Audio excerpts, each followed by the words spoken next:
My name's Alice Kuder, and I have been self-training for about 10 years now, doing this kind of thing. Some of you, depending on your age, you may remember when you were in grade school and they told you to get under the desk, which is great. Of course, they thought that was going to save us from, nuclear blasts. Probably not. And my parents, we had a basement, so go in the basement and there's some canned food down there and we'll be fine. And we're kind of not quite that naive anymore. We know that it takes more than that. But still, we're in earthquake territory. And so we'll not worry about the nuclear blast, but we will pay a little more attention to earthquakes. You know, the advantage to being here with earthquakes is that they are much less prevalent, and the big ones don't happen as often as if we're living on the East Coast and we have to worry about tornadoes and hurricanes and those kind of things. Those, they get a few days notice to pay attention and get ready if they're coming. We don't. So my advice to people always, as a preparedness coach, is how I term myself, is that there's two things to be really aware of and to do before everything else. One is put together what I call a flea bag, F-L-E-E, sometimes called a go kit or a bug out bag, lots of different names. But because we don't know when it's going to happen, and we don't have time to stop and go, oh, let's put everything together. So that and stockpiling water are the two things that I really try and encourage people to do and to have ahead of time. Anybody know how much water the Office of Emergency Management, all those real big experts, recommend that you have on hand? It's a gallon per person, per pet, per day. And they don't expect that we are going to see any help from outside sources for at least 14 days. That's 28 gallons if it's just you and one other pet or one other person. It's a lot of water to have around. But water's going to be much harder to come by than food or anything else, even shelter probably. So those two things. This flea bag, which I'll show you what I've got in mine here, is designed to give you enough things to get you by the first 1, 2, 3 days until you can find more help or more shelter if yours is uninhabitable, okay? But the water, if the earthquake is large enough, all of the water pipes under the ground, which is where they all are obviously, are going to break. And you're not going to have running water for a long, long time. So that's why I say the water, you can't keep enough in here, obviously, but have a flea bag so that if your house is uninhabitable, you can run and go, and have water on hand, stored somewhere outside, preferably, is my recommendation, that you can access that. Okay. So I'm going to give you. Here are your notes for today. This is the minimum that should be in your flea bag. I have 13 items on here. You can kind of see by the size of my flea bag, I have a few more things in there than 13. Sort of like people who overpack when they leave on a vacation. That's me. I keep adding things in there. Do you like that? All right. You're welcome. I probably shouldn't go in front of that, apparently. Okay. So let's just go over the list real quick.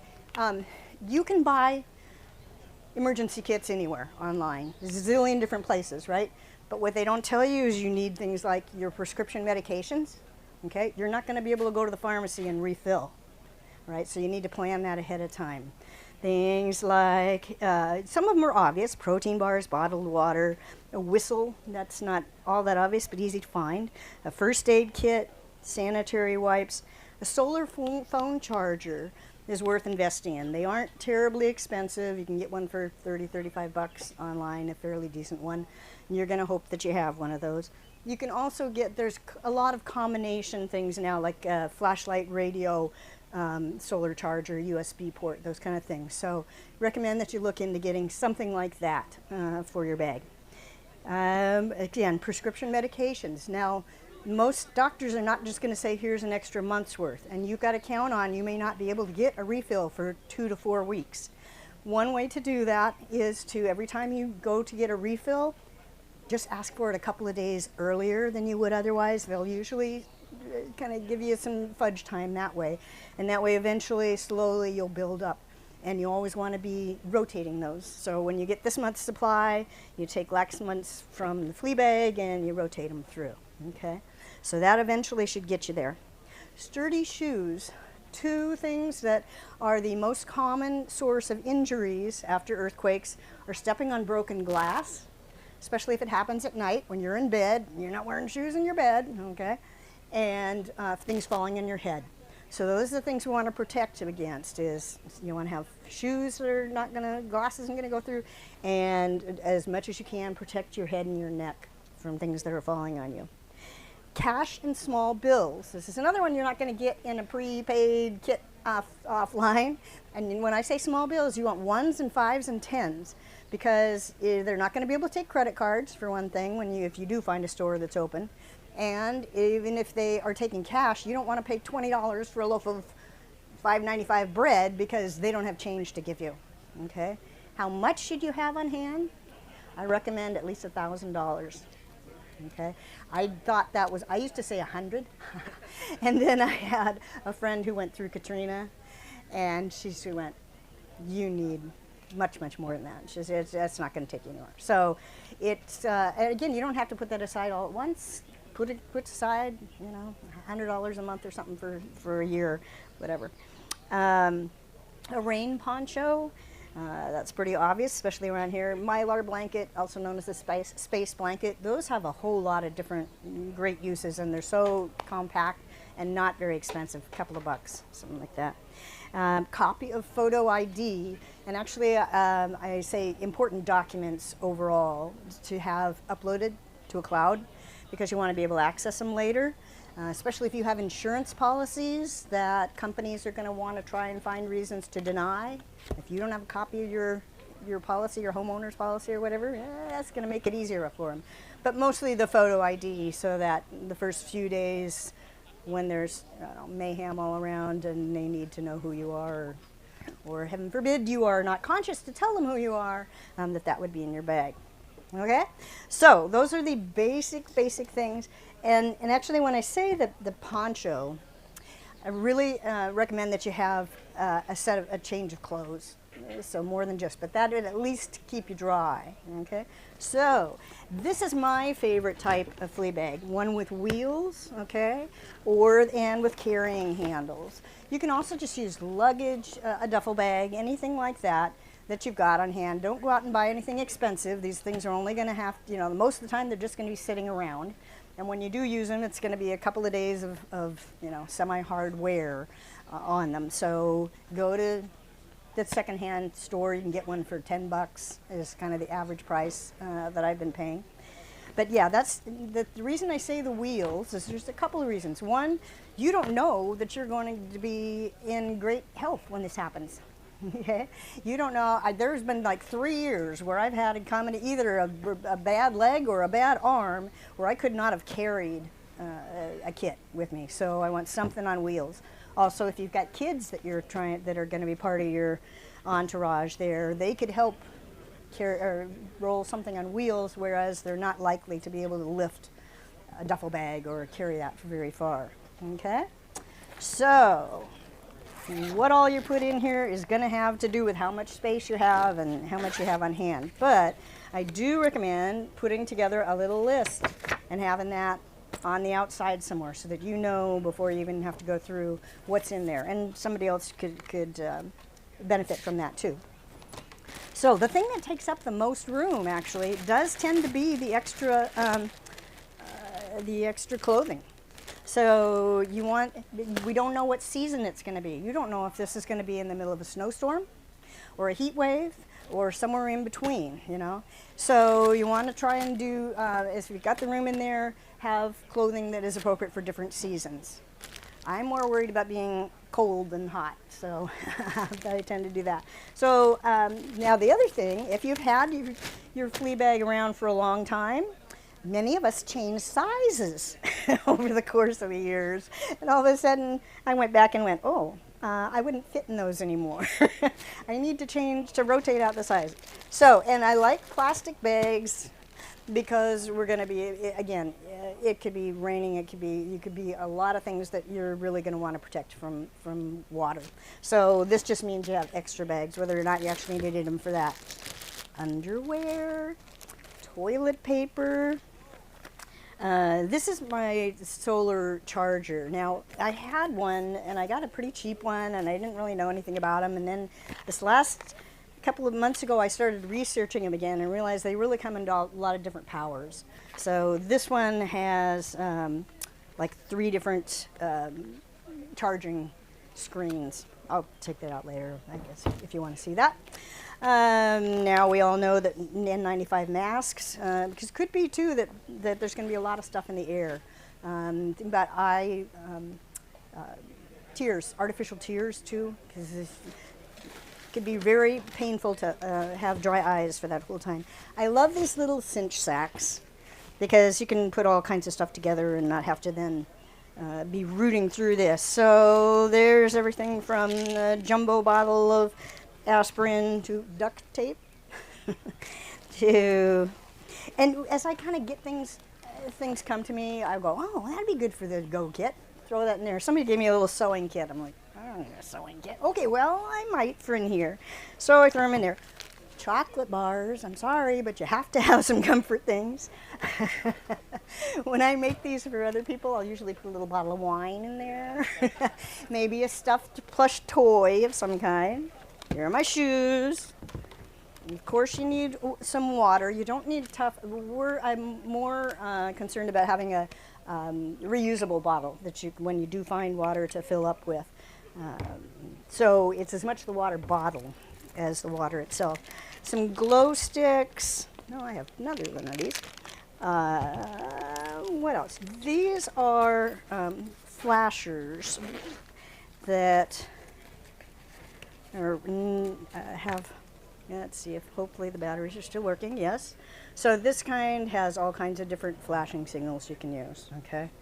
And it'll hang. You can put it on your car or whatever. So these are a lot of this stuff. Whether or not there's ever an earthquake, you'll be surprised that you're going to find, you're going to go, oh, okay, well, the car just quit or whatever. I was at a concert recently with someone who went, oh, I should have brought another layer. I went, I've got a hoodie for you here. He was so happy. A few extra plastic bags. Now, then here, this is kind of my more immediate pocket. Let's see, what have we got in there? So there's my medications. Gloves with leather palms, because again, there's likely to be debris that you're going to have to be clearing, which takes me back a minute. Underneath your bed, I recommend you have 3 items. One is a pair of leather palm gloves. One is some sort of helmet. I don't care if it's a bike helmet, a construction helmet, whatever, something that's going to protect your head.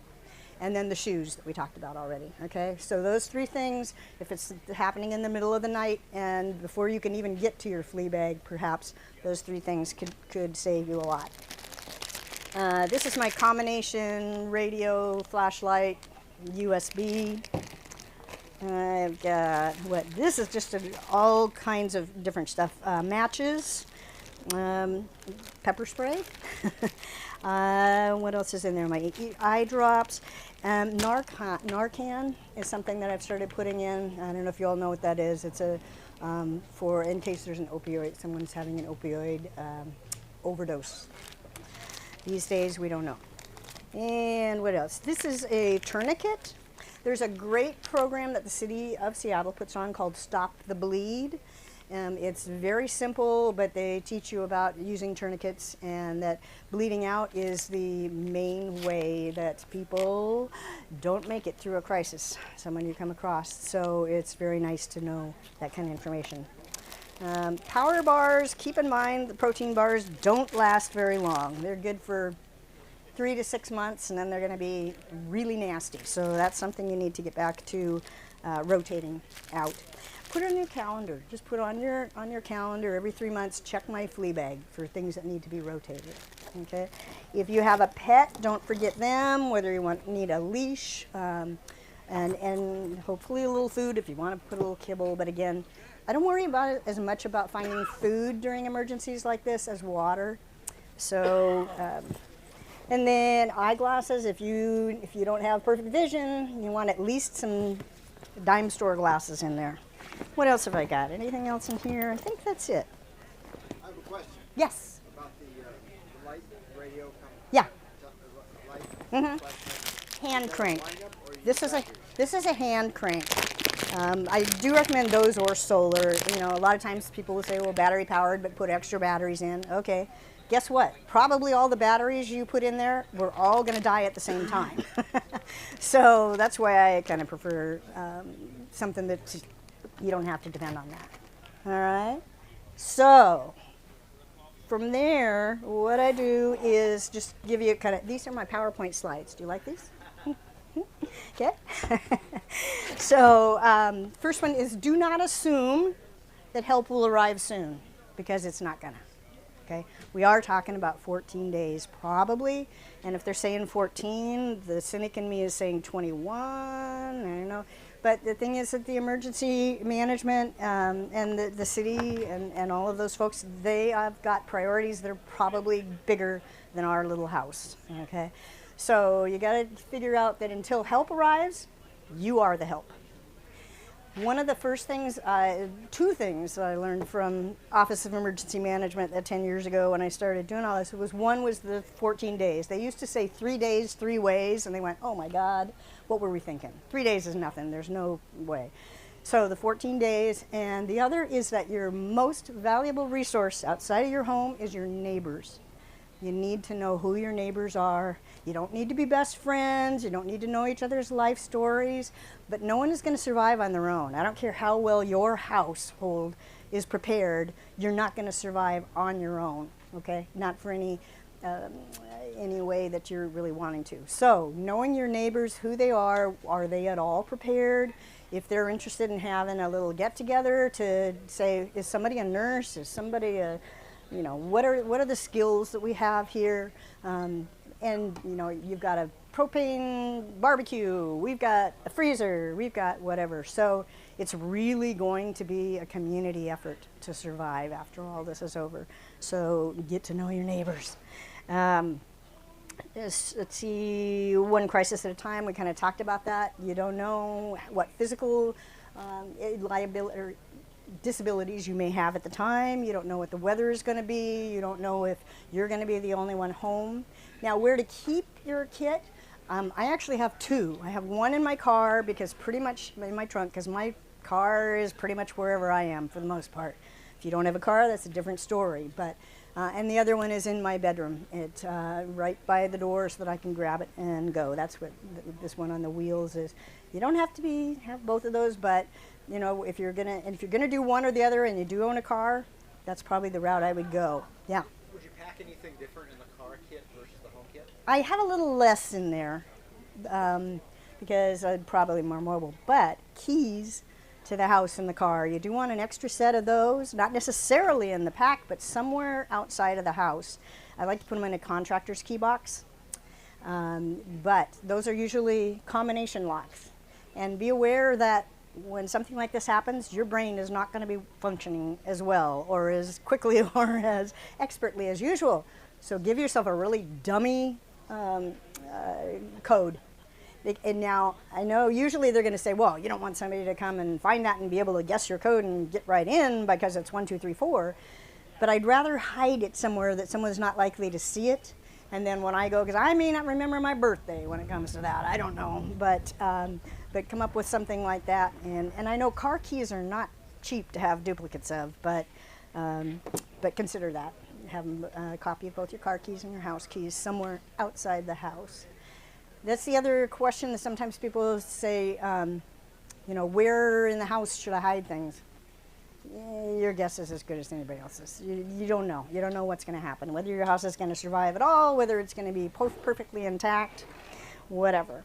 And the last one was, don't assume that self-interest will prevail. Sometimes people express a fear that, oh, there's going to be marauders and gangs and looters, and if I have stuff, they're going to come and grab it.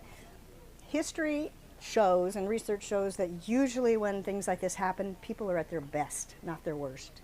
People help each other, they come together, and so that's kind of comforting if you think about it. I mean, yeah, there's going to be some bad guys out there, but the chances are you're not going to run into them, especially, again, if you know your neighbors.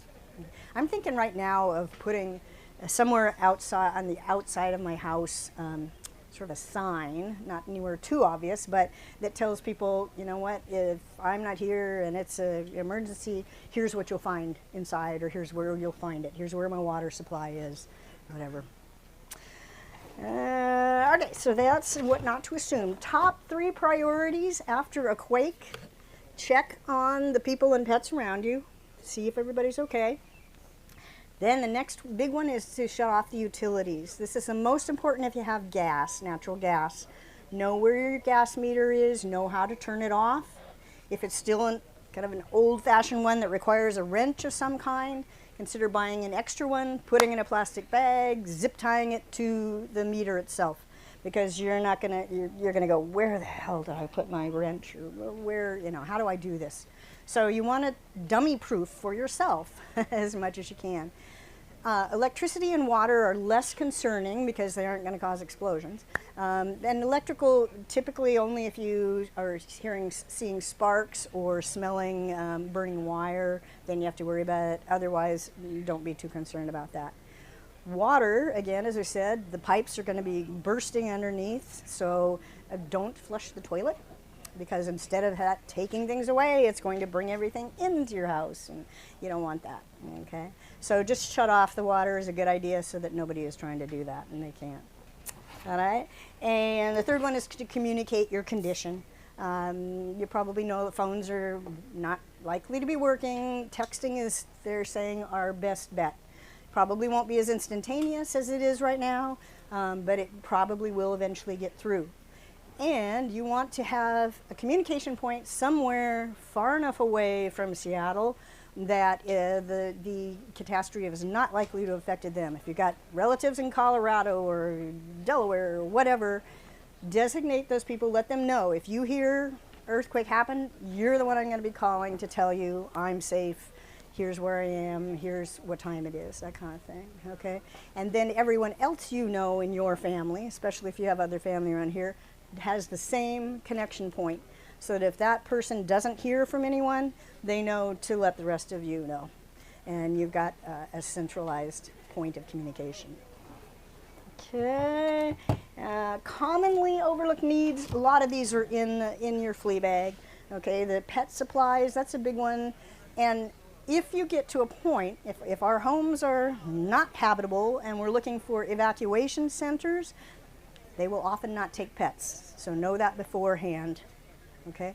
The best suggestion I've ever heard is to use your car as a pet carrier if you've got one. Okay, make that their home while you're there. Prescription medications, assistive devices. Now this is, you got to think ahead about, is there somebody in your family or household or whatever who needs an oxygen tank, who needs kidney dialysis, who needs things like that.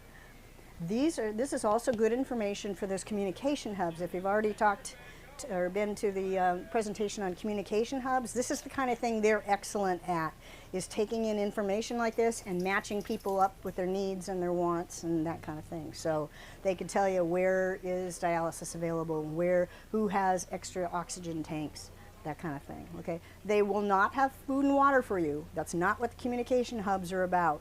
They're only about communication, about giving you information and taking it in. So, but they are fabulous. And if you ever get a chance to go to one of their little drills, do it. For me, it really kind of gave me peace of mind and helped me understand, what I could expect from them. Phone charger, we talked about, keys, ID, pen and paper. Yeah, well, we don't use those a lot anymore. We use our phones, but if you need to leave somebody a note or a message or whatever, pen and paper, we go old tech. And then commonly overlooked resources, we've talked about some of these. Neighbors, your car battery can sometimes be tapped, and there are some some things you can buy to tap into those to help with that. Your water heater is going to have probably clean water in it. Your rain barrel, not potable water, but it could be used for cleaning or sanitation. That 1 gallon per person per pet per day I mentioned, that's not all for drinking. That's for both sanitation, drinking, and cooking, that kind of thing. So that's why it's so much. Your toilet tank, until you flush it, will have some water in it, and communication hubs we just talked about. So that is what I have for you. Questions? Yeah. What kind of, you show that you had a tourniquet, what other kind of emergency bandages or? Yeah, you know, just as much of a supply of as a first aid kit as you have room for, and the Red Cross is usually the best place to do that.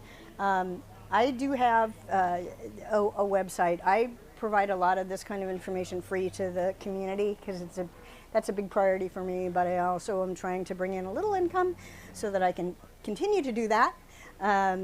And I have a lot of free downloadable resources on my website, everything including what should be in your first aid kit and that kind of thing. Other questions? Okay. Well, thank you for listening, and go get a free kit.